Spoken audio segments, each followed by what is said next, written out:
ओम नमो भगवते वासुदेवाय नमः। स्वागत है आप सभी का मेरे यूट्यूब चैनल पर। मैं हरिओम शर्मा आज आपको मार्गशीर्ष मास के 13वें अध्याय की कथा सुना रहा हूँ।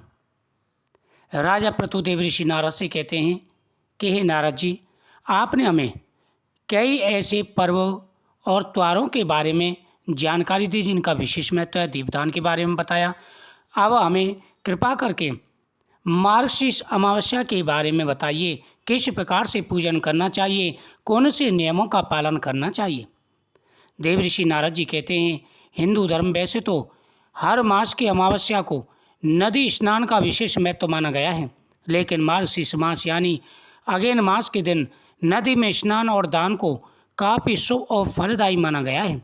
हे राजन, सर्वोत्तम तो यही होगा कि अगर अवसर मिले तो इस दिन मथुरा में जमुना नदी में स्नान करें और दान पुण्य करने के बाद भगवान श्री कृष्ण जी की विशेष पूजा अर्चना करनी चाहिए। मार्गशीर्ष मास की अमावस्या के दिन उज्जैन, त्र्यंबकेश्वर अथवा हरिद्वार जैसे किसी पवित्र स्थान पर पितरों का तर्पण भी विधि विधान से करना चाहिए। इससे पितृ प्रसन्न होते हैं। इस माह को अगेन के नाम से भी जाना जाता है। इस माह को भगवान श्री कृष्ण का स्वरूप माना गया है, इसलिए इस पूरे माह भर कभी भी भगवान श्री कृष्ण की विशेष रूप से पूजा कर सकते हैं। मान्यता है कि मार्गशीर्ष मास की अमावस्या के दिन की गई पूजा पाठ जल्दी सफल होती है और भगवान श्री कृष्ण की भक्ति प्राप्त होती है। अमावस्या के दिन कुछ बातों का विशेष रूप से ध्यान रखना चाहिए। इस अगेन की अमावस्या के दिन सुबह सूर्योदय से ठीक पूर्व किसी पवित्र नदी में स्नान करें। उसके बाद सामर्थ्य अनुसार ब्राह्मण को दान दे तथा उपलब्ध नहीं हो तो किसी गरीब को कम्बल अथवा वस्त्र दान दे। इस दिन लाखों की संख्या में श्रद्धालु मथुरा स्थित जमुना नदी में स्नान करते हैं। क्योंकि यह भगवान श्री कृष्ण की जन्मस्थली है, इसलिए इस दिन जमुना स्नान बहुत ही पुण्यदायी माना गया है। लेकिन ध्यान रहे, किसी भी नदी में स्नान के बाद दान की परंपरा को निभाएं, बिना अभिष्ट फल की प्राप्ति नहीं होती।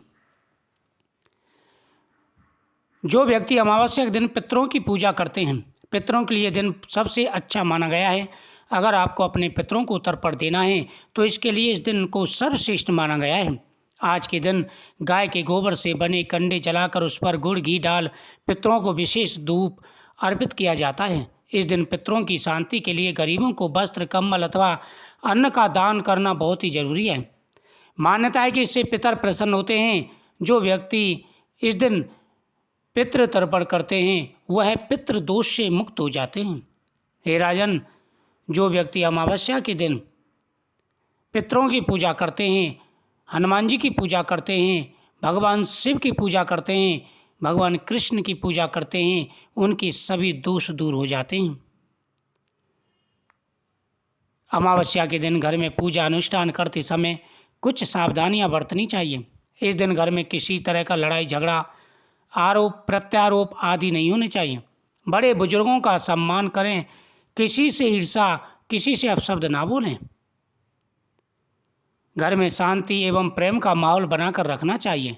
ऐसा करने से घर में सकारात्मक ऊर्जा आती है, साथ ही भगवान का आशीर्वाद प्राप्त होता है। जो व्यक्ति इस दिन भगवान कृष्ण के मंत्रों का जाप करते हैं, पितरों की पूजा करते हैं, जीवन में आ रहे सारे दुख और परेशानियां दूर हो जाती हैं। मार्गशीर्ष मास की अमावस्या का शास्त्रों में बेहद ही महत्व कहा गया है। मार्गशीर्ष मास की अमावस्या के दिन जो व्यक्ति दान करते हैं, जीवन में उनके हर प्रकार का सुख और वैभव प्राप्त होता है। हे राजन, इस दिन सुबह स्नान करने के बाद में सूर्य देव को अर्घ्य देना चाहिए। सूर्य देव को अर्घ्य देने के बाद में फिर आप जैसा संभव हो पीपल वृक्ष के नीचे या घर पर ही एक पात्र में जल भरें, उसमें दूध डालें, काले तिल डालें और हाथ में हरी दुर्वा लेकर के ओम पितृदेवताभ्यो तर्पयन्ताम ऐसा कहकर के पितरों के नाम से तर्पण देना चाहिए। जो व्यक्ति पितरों के नाम से तर्पण करते हैं उनके कुल में कभी भी अंधेरा नहीं होता। पितृ प्रसन्न होकर के हर प्रकार का सुख और वैभव प्राप्त कराते हैं। जीवन में आ रही सारी समस्याएं दूर हो जाती हैं। अमावस्या के दिन जो व्यक्ति भगवान की पूजा करते हैं उनके सभी मनोरथ पूरे हो जाते हैं। प्राचीन समय की बात है, एक नगर में एक ब्राह्मण रहता था। उसके कोई संतान नहीं थी। वह संतान के लिए दुखी था। हर प्रकार का सुख और वैभव प्राप्त था, लेकिन उसके यहाँ पर कोई संतान नहीं थी। काफ़ी समय के बाद में उस नगरी में एक साधु आए, जिस नगर में वह ब्राह्मण भी रहता था। वह साधु का नियम था, प्रतिदिन 5 घरों से भिक्षा मांग करके अपना जीवन व्यतीत करता था। 5 घरों से जितना भी द्रव्य मिल जाए उसी से भरण पोषण करता था। लेकिन एक बार वह भिक्षा मांगते आ रहा था, तो जब तीसरा घर उस ब्राह्मण का पड़ा, उसका नियम था कि वह 5 घरों से ज़्यादा भिक्षा नहीं लेता था और 5 घरों से कम नहीं लेता था। जैसे उस ब्राह्मण की पत्नी भिक्षा देने के लिए आई, उस साधु ने भिक्षा लेने से मना कर दिया। यह देख कर के ब्राह्मण बड़ा दुखी हुआ। वह प्रत्येक घर से भिक्षा लेता था, लेकिन ब्राह्मण के घर से भिक्षा नहीं लेता था। प्रतिदिन ब्राह्मण देखता था और विचार करता था कि ऐसा हमसे क्या अपराध हुआ जो साधु हमारे घर से भिक्षा नहीं लेते। एक दिन वह दुखी होकर के उस साधु के पास पहुंचा, हाथ जोड़ करके कहने लगा कि हे महाराज, कृपा करके ये बताइए, आप सभी घरों से भिक्षा लेते हैं, लेकिन मेरे घर से आप भिक्षा क्यों नहीं लेते। साधु ने कहा कि हे विप्रवर, तुम किसी भी प्रकार की अपने मानसिक पर दबाव मत डालो, अपने मन पर किसी भी प्रकार का बोझ मत डालो, क्योंकि मैं तुम्हें इसका कारण बताता हूँ। तुम्हारे मन में अनेकों प्रकार की आशंकाएं होंगी। मैं प्रतिदिन 5 घरों से भिक्षा लेता हूँ, लेकिन जिस घर में कोई कुल का दीपक ना हो, जो निसंतान दंपत्ति हो, मैं ऐसे घर से कभी भी भिक्षा नहीं लेता, क्योंकि ऐसे घर का अन्न खाना वर्जित माना जाता है। ब्राह्मण ने हाथ जोड़ के प्रणाम कहा और कहा कि हे साधु महाराज, साधु संतों का तो स्वभाव ही भला करने का होता है।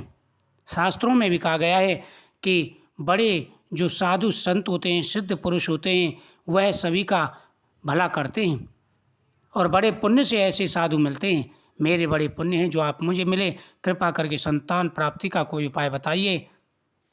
उन्होंने कहा कि हे विप्रवर, आज से तीसरे दिन मार्गशीर्ष मास की अमावस्या आने वाली है।